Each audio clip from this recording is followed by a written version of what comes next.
Hello and welcome back to Marshall Calamity Smith's trip to Nevada. Tin Star. For a boomtown, Preston Springs has got an awful lot of pane glass and painted signs. No less than 3 saloons, an inn, general store, blacksmith, and plenty more can be seen. If the railroad comes through here, this little burg is going to be big. There she is, the prettiest gal at the dance, Schmidt proclaims. Drinking, gambling. Did I mention dancing? You did. You absolutely did. Shake my head in disagreement. Yep. Yeah, you did. Of course you can't just wander into town with a herd of cattle. Not if you don't want to risk them wandering off, to say nothing of the less than favourable impression you would make on the folks here if the animals just milled about in the open. I know a guy that'll buy up your little herd, Schmidt says after a moment. Good price, too. Always looking for fresh meat. Jeff Donner, good guy, good with a knife. You come to a little pasture on the outskirts next to 2 big shacks. The smell of blood hangs heavy in the air, and the tired lowing of cattle can be heard somewhere out back. The river that trickles past is well below its banks, and a filthy thing besides. From the larger of the buildings steps a mammoth of a man, a head taller than most with more sinew than fat for his broad shoulders. The leather apron he wears is slicked with blood that is clearly not his own. At his hip rests a long knife whose pommel has seen plenty of wear. His dark brown eyes are glassy, but those clear up as he takes in the sight of you. Hey there, Jeff, Schmidt calls out to the man. Is that old Dan Schmidt? Jeff Donner's face lights up, as if the new day had dawned. And here I was getting worried a mountain lion had ate you up. Not a lion, no, Schmidt replies as he reaches out to shake the other man's hand and has it all but swallowed by a mammoth paw. You might have noted the little herd here. That I did, Donner nods. You managed to snag yourself more than a straggler this time. It's here Marshall Calamity Smith's to sell, Schmidt says hastily, cuffs into his hand. Donner turns to you and extends a hand. It might as well be made of granite. You order new Marshall? Donner asks, and you can feel the uncertainty in his gentle grasp. I'll give you a fine deal, better than the tannery. You might as well spend it all, too, for however long you's here. Why are these animals ours now, anyway? Did Schmidt give them to us as a reward for killing that cowboy?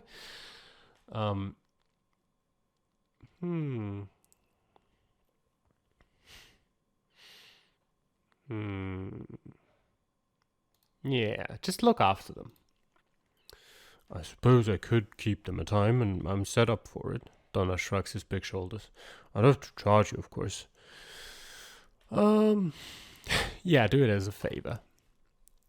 A favor to me, Schmidt puts in. Well, if it's you asking, then yeah, a favor will do, Donner agrees. With your herd in Jeff Donner's care, you and Schmidt head into the town. Preston Springs is a dusty little burg with 2 dozen stout timber buildings scattered along the main street. A handful of other frames wait to be filled out at one end while wagons and stagecoaches rest in the shade of broad alleyways. Forefronts in particular loom above the others. Red bunting of a nearby saloon frames the words, The Mother Lode, while a bit of silver paint just down the way gleams bright in the sun of another called the Evening Star. A pair of gold-painted lanterns adorn the luxurious exterior of another saloon whose sign reads Babylon. Amidst those 3 saloons resides the crisp curtained windows of a hotel that could belong in San Francisco or even Chicago.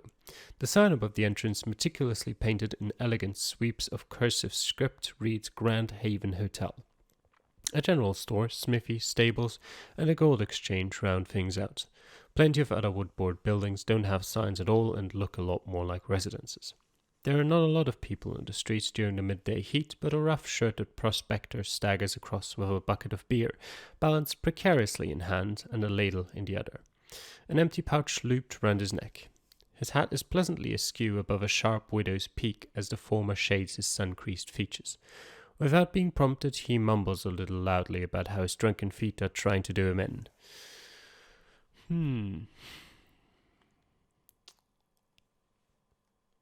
Sure.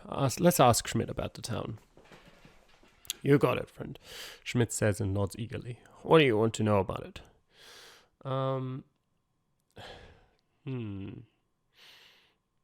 Yeah, where can I find the marshal's office?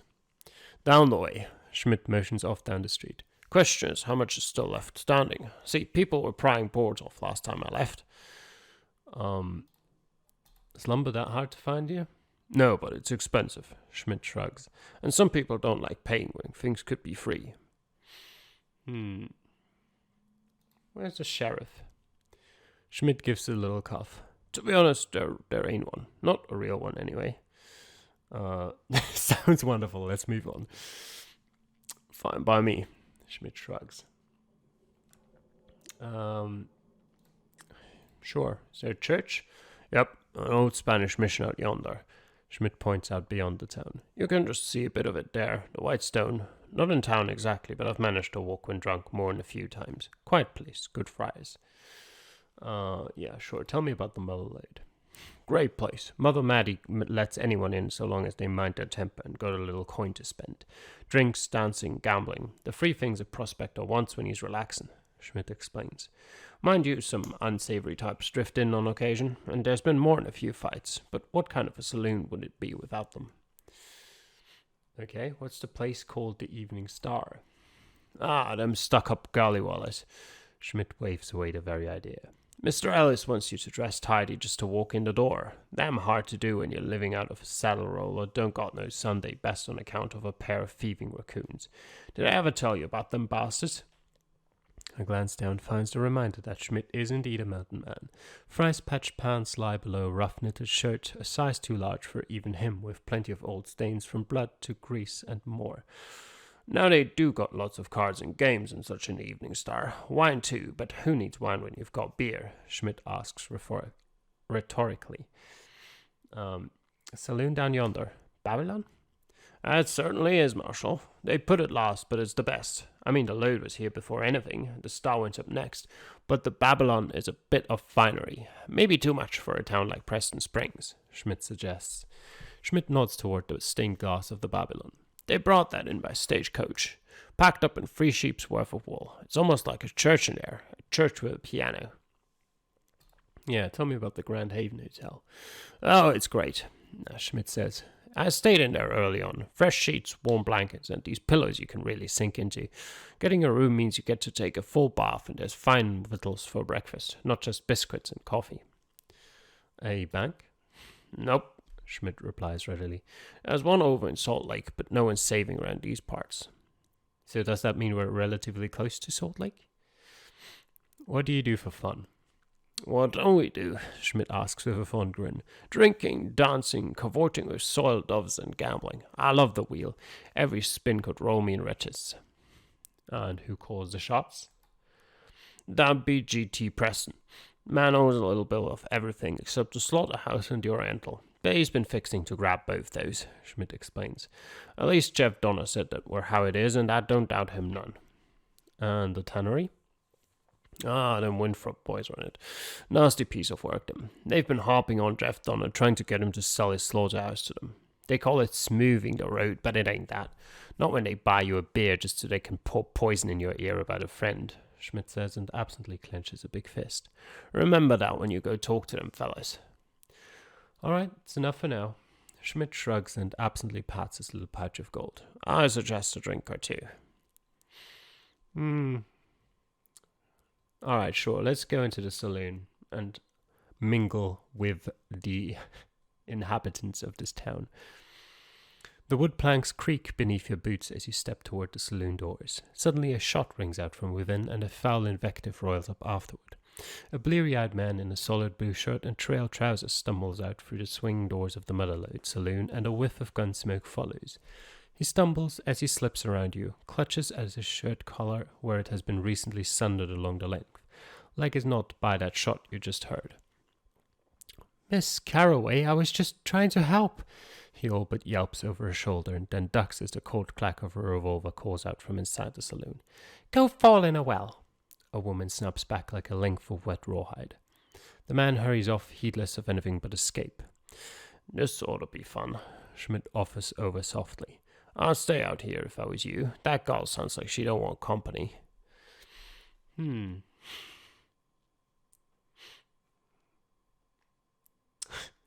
Yeah, come on, dude, come back here. I ain't going near that woman. the man replies after you address him. She damn near shot me for trying to help. Help? She got creased in her leg. Must have been some time back, 'cause the blood dried thick, he says, and then hurries off. Actually. Yeah, kindly set down your firearm. Better for us both? Well, I can see that, she says, and a moment later you hear a thunk as something heavy falls onto hardwood. You step through the still swinging saloon doors and into the motherlode. Sunlight spills through the windows in long beams to illuminate half a dozen tables and thrice as many chairs scattered on one half. Those at the back are piled with card decks, while those up close are chipped and stained in places from hard use. 5 paces of oak makes for a tidy bar with a bevy of steins, mugs, and cups settled on either side of a mammoth painting of a familiar place. San Francisco Bay, in all its grand majesty, and clustered bayside buildings too. If you squint real hard, you can almost make out the hill you are to be hung on. At the far end of the bar, perched upon a stool, waits a young woman, half shrouded by a long leather duster. Her practical blue calico blue blouse is rumpled and dusty, while her black trousers are torn and ripped at the bottom, where a bloody gash has dried fair skin shut. A hefty and still smoking revolver lies upon the bar beside a half-filled bottle of sour whiskey, while a twin to the handgun rests idly on her hip as part of a fine 2-gun rig. From beneath a floppy-brimmed hat, a long length of auburn hair gathers in a ponytail that disappears behind her duster-shrouded shoulder. A hint of freckles assails the bridge of her nose, while storm-grey eyes watch your every move and promise thunderous retribution should you somehow escape the imminent flash of lightning. Here we are, just 2 strangers a meeting, Miss Carroway notes in even tones that could still sand down granite. What do you want? To find out what's going on. Why should that matter? She ponders. What's this to you, stranger? She pours you a generous shot and then another for herself. As you take your tumbler, she salutes you with hers, then downs the drink with a single toss. Not the best, but it ain't even noon. Best not to have more than 3 shots in you before then, even if all of them ain't whiskey. What were we shooting at? Nothing. I was shooting at nothing, and I hit it, she says, then gives an amused snort as she reaches for the whiskey bottle again. If I had wanted to do the fella, and I'd have done it. And I appreciate you not making me clean things up. Cleaning up is easy. That's what we got buckets for, she notes, then tilts head in question. Don't we?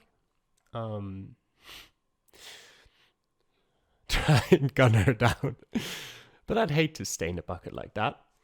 Wouldn't be the first time, she notes. Have to wonder how things would have come out between us, though. Yeah, sure. Let's try a competition. Whatever. Out back of the saloon, indeed the entire town is a big patch of desert. Scrub and brush, armadillos and scorpions too. Along one jut of rock someone has strewn about big cans, and littler tins, all of which are rife with bullet holes. A glance to either side finds more than a few locals and prospectors paying heed to your little gambit with Caraway. What they see from you will no doubt spread like wildfire through the town. Miss Caraway limps ahead until she's 20-some paces from the shiny array of targets. You want the first shot? Feel free to start. Miss Caraway takes a look down range and points out bits of tin that gleam in the sun. See, that there can by the cactus and the other one by the scorpion in the shade? Those 2 will start. The next 2 are by the sagebrush and that little tin of what I think were salty sardines half stuck in the sand. She picks out 10 targets in sequence, then unlimbers her twin pistols. The cacophony is rapid and decisive as those cans and tins go flying one by one. All but the second to last falls as one round zings off a bit of stone instead. Schmidt comes charging round the corner at the flurry of gunfire, pistol in hand. You wave him off and let the lady finish up. Gunsmoke wafts in the wind as Miss Caraway holsters her irons and turns to you. 9 of 10. Fast and accurate, which is all that matters in a gunfight. Well, to be honest, it's more important to hit your target than anything else. After all, if you don't get that, then you might as well not have fired. Your turn to apply your Smith & Wesson there. Can't say I like the low caliber of it, but them all-in-one rounds sure do have my attention. Just shoot from the hip. Shoot. I love these options. Shoot her point blank. We'll pull our pistol and take aim. Good thing those cans ain't shooting back, Miss Carroway notes as you bring the iron sights to bear. The revolver barks in slow succession and sends 4 of the 5 cans flying. The 5th, though, stubbornly stays up. We're even, Miss Carroway notes as the last bit of tin ceases to clatter. What's that mean to you?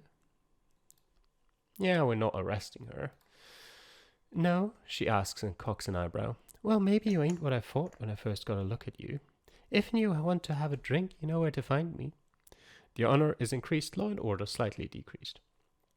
With that, she tips her head and saunters back over to the motherlode. Gunfighting increased. Let me have a look at it. The 38%, alright. Just a ways down the main street, tucked in beside the gleaming glass of the Babylon saloon, lies a little one-story shack. Half the front is missing and most of the roof has vanished as well. But on a post out front are the faded words U.S. Marshal and the outline of Silver Star, your office. The inside is strewn with broken glass, torn cloth and an errant tumbleweed that has taken root in the single cell to the rear. There should be doors, but those have long since walked off. No doubt about it, the past few marshals haven't fared too well at all. What do we do here? I mean, we probably should do all of them. Yeah, Schmidt, go on. Get me a broom. Gonna need an awfully big broom. Schmidt considers and lets the idea trail off. But before long, he's back with a broom, courtesy of the folks at the Babylon Saloon. The office is just starting to get tidied when a sudden skittering rises up from beneath a pile of discarded tins. Something small, furry, and brown darts out across the floor and takes refuge beneath your chipped wood desk. A moment later, the whiskers and pink nose of a mouse peeks out from about the leg. A mouse in your house. Shoot. Well,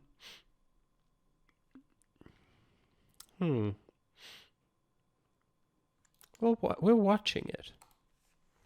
The mouse doesn't do much of anything, just cleans its whiskers and keeps its inquisitive black eyes fixed upon you. The little fellow stuck his claim here, Schmidt chuckles as he scratches at his beard. He ain't leaving without a fight. Oh, I mean, time to find a stray... We could adopt the stray cat, but you know what? We'll have a mouse for a pet, sure. A mouse as a pet? There's gotta be hundreds of them, Schmidt points out. How are you gonna tell them apart? It's more grey than brown. It's clearly not native to the desert.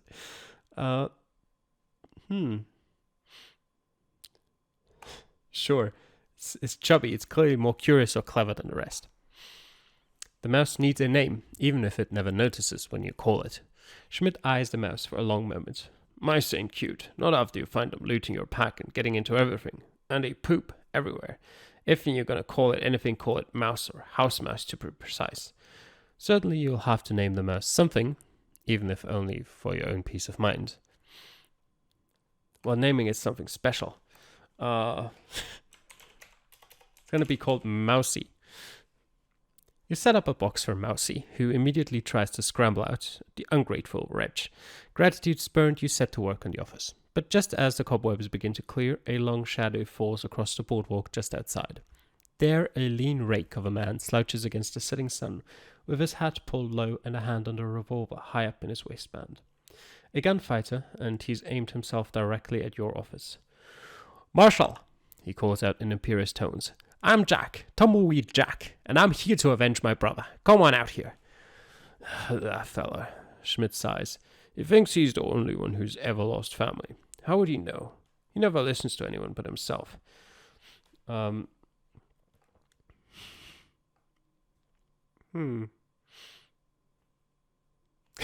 Just shoot him. Sure, we'll slip out the back and circle behind him. It takes a little bit to circle around the man, but the long shadows cast by the setting sun makes that easy enough in some places. As Tumbleweed starts into a soliloquy about why he's here and you shouldn't be, you step behind him. His features are shrouded in darkness like all the rest. His features nearly eclipsed. I'm here to settle accounts for my brother, he calls out toward the office, still oblivious. You ready? Sure, we'll hit him with the butt of my pistol. You sneak up directly behind him without making a sound, all the while he keeps jabbering away toward your office. Only when you knock him to the ground like a tossed sack of oats does he stop. Tumbleweed Jack groans as you approach. You've got plenty of rounds left to fire, and his gun lies well off to the side. Get the truth. As the first of your words leave your lips, Tumbleweed Jack throws up a hand. I'll tell. A little silver ain't worth dying over. He lurches into the shade, then sits down with a thud upon the porch of your office and begins to bind his wound. Huh. Were you really going to kill me? Yeah, I would have, Tumbleweed admits. All that on account of my brother getting strung up by marshals. And who sent you here? Don't rightly know, Tumbleweed begins. Honest, I don't. There's this mailbox in Alco that I check in on every couple months. This last time there was this here letter and a nice stack of silver. He pulls a letter, bloodied at the edges, from his vest pocket and passes it over. It informs Mr. Jack Kent, also known as Tumbleweed, that a new marshal has been appointed for Lander County, and that they are due to arrive in Preston Springs on or around the 14th of June. Today, in fact. Someone didn't want you here. The letter is unsigned, but the style of writing is a breezy sort with lush loops for each L. Distinctive, at the very least. Is it true about your brother back in Kansas? Sure is. Tumbleweed nods as he passes over a second bloodied letter. See for yourself.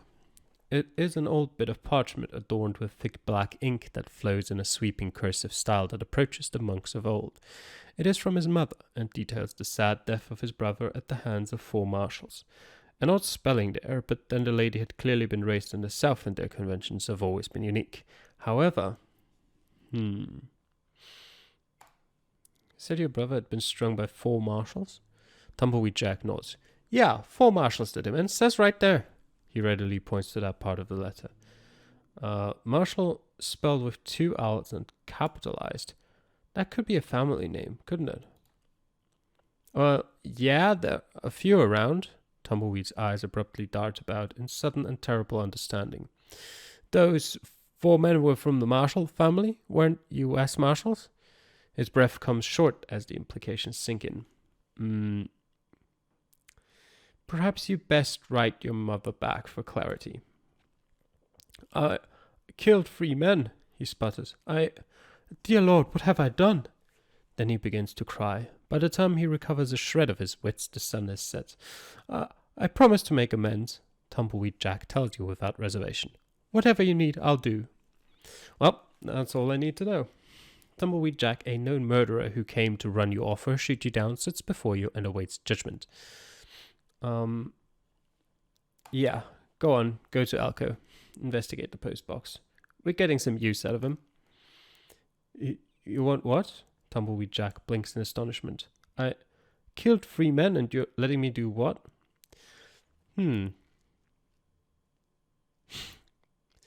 Yeah. I'm not letting you, I'm ordering you. If you don't come through for me, I or some of my kin will head out to Kansas and make you wish you had. Oops, I need to actually click it, not just read it. You sure know how to motivate me. Tumbleweed nods slowly. So, yeah, I'll do all I can for you in Alco.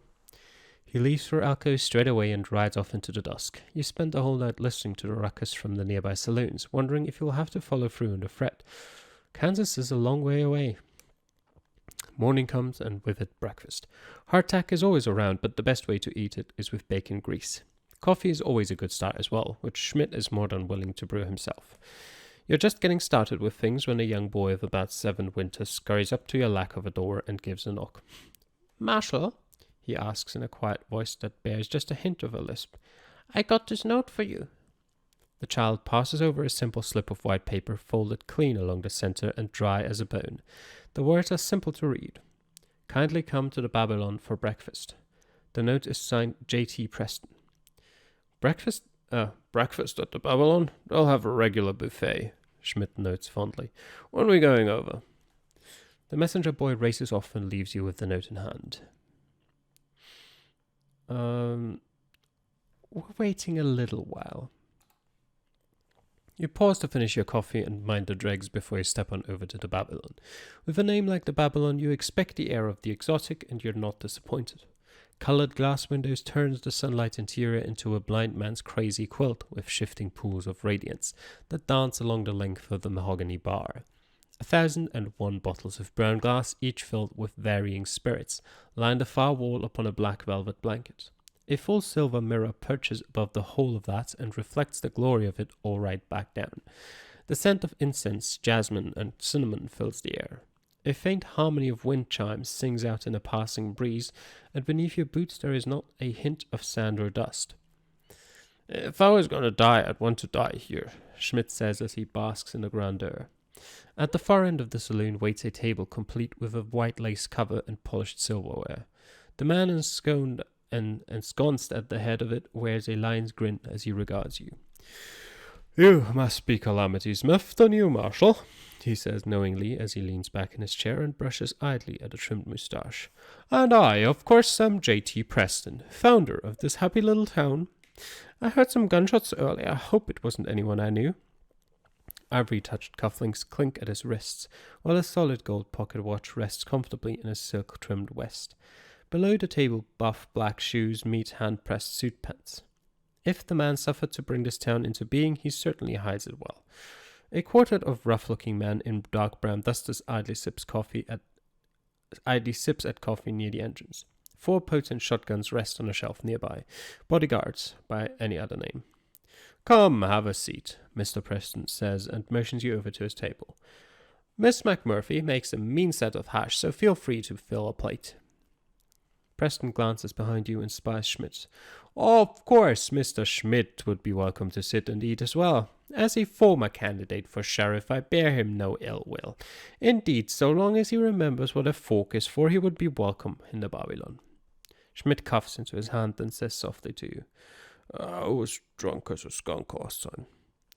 Preston looks to you expectantly as he offers both a hand and a seat.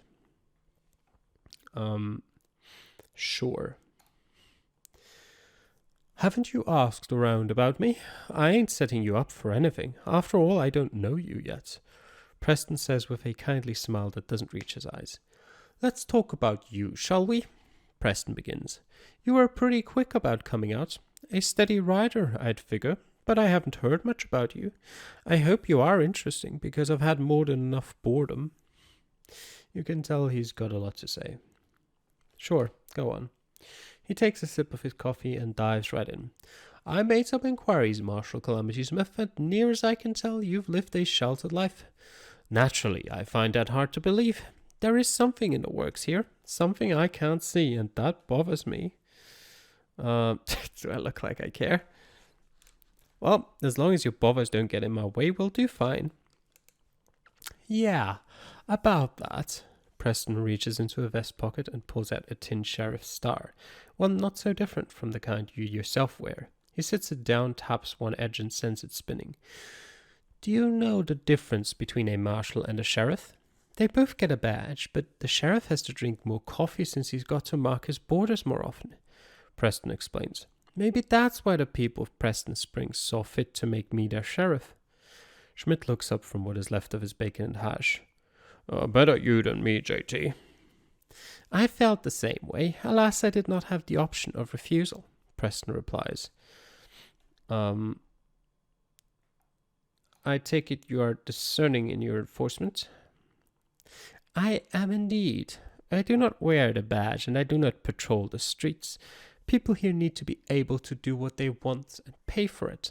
The only thing I am here for is keeping the larger peace, and making sure that some other fool isn't elected to this position, and so that they don't get shoved into a pine box after a week or two.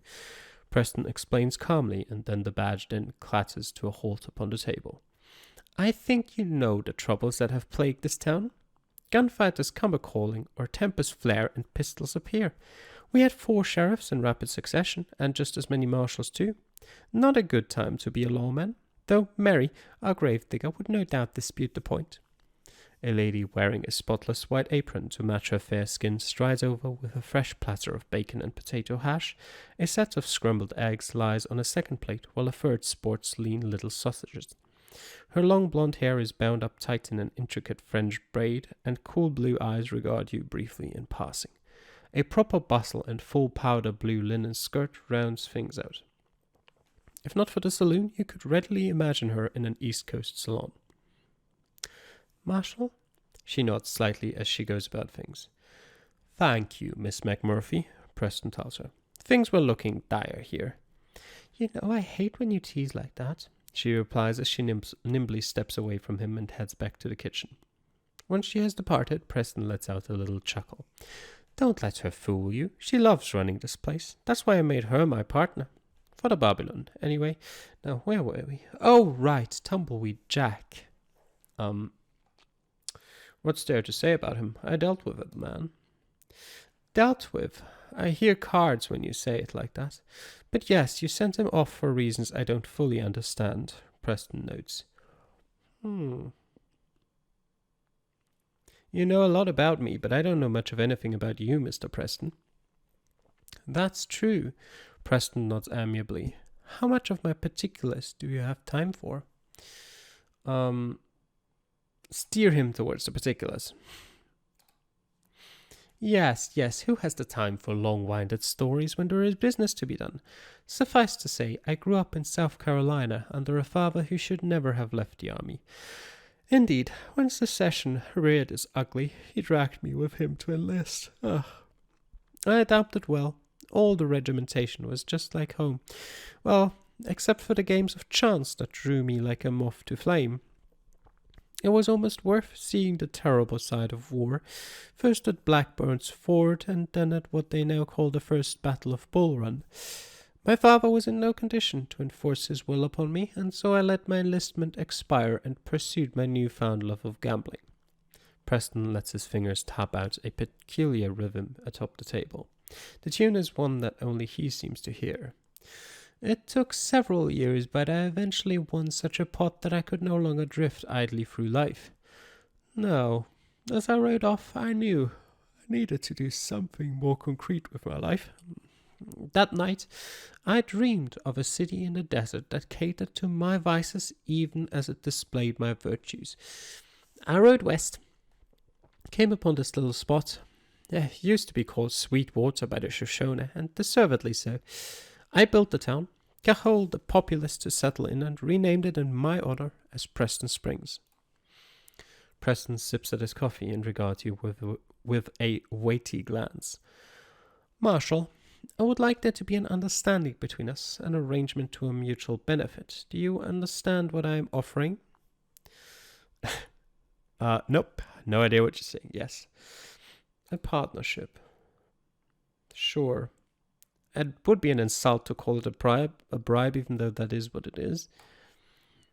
A partnership, Preston repeats and rolls the word around on his tongue. Yes, you could call it that. I handle town business, you handle the county. Now, I know your tasks will take you far from here, but there is much I can do to assist you. That office of yours needs fixing up, and you'll need a place to sleep until then. Luckily, I own the hotel and its accompanying stable. Your office does need work, and having a place to stay would certainly relieve the burden of paying for things with money you don't have. No doubt there would also be other benefits down the line as well. Well, partner, what do you think? Preston asks politely. I